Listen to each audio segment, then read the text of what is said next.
കിഫ്ബിയുടെ രജത ജൂബിലി ആഘോഷം മുഖ്യമന്ത്രി പിണറായി വിജയൻ ഉദ്ഘാടനം ചെയ്തു. നവകേരള നിർമ്മാണത്തിൽ കിഫ്ബി വഹിച്ച പങ്ക് വലുതാണ് എന്ന് മുഖ്യമന്ത്രി പറഞ്ഞു.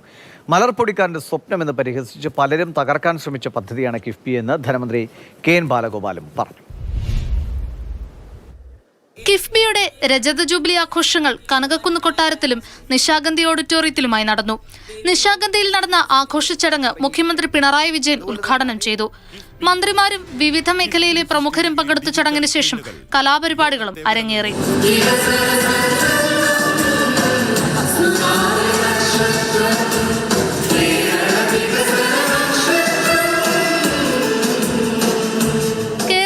അടിസ്ഥാന സൗകര്യം മെച്ചപ്പെടുത്തുന്നതിൽ നെടുന്തൂണായി മാറിയ കിഫ്ബി പദ്ധതിയുടെ 25ാം വർഷത്തിന്റെ തിളക്കം തിരുവനന്തപുരം നിശാഗന്ധിയിൽ തെളിഞ്ഞു.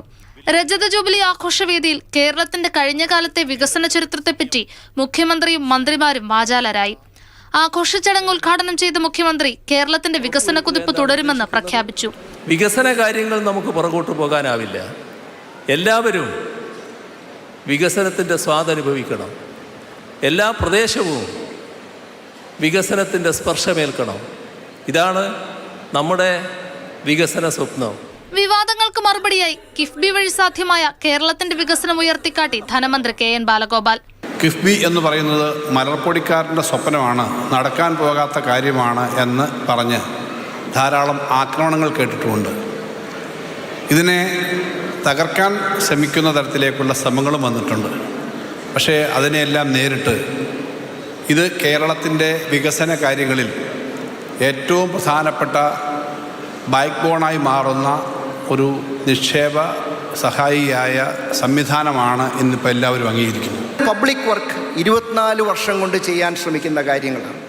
ഇൻഡസ്ട്രീസ് 31 വർഷം കൊണ്ട് ചെയ്യാൻ ശ്രമിക്കുന്ന കാര്യങ്ങളാണ്.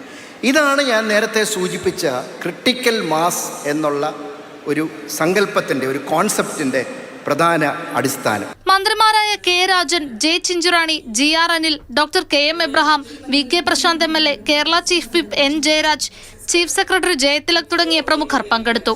കേരളത്തിന്റെ അടിസ്ഥാന സൗകര്യ വികസനം വേഗത്തിലാക്കാൻ കിഫ്ബി പദ്ധതികൾ തുടർന്നും സഹായകരമാകുമെന്ന് പ്രതീക്ഷ പങ്കുവച്ചാണ് ഏവരും മടങ്ങിയത്. മാതൃഭൂമി ന്യൂസ്, തിരുവനന്തപുരം.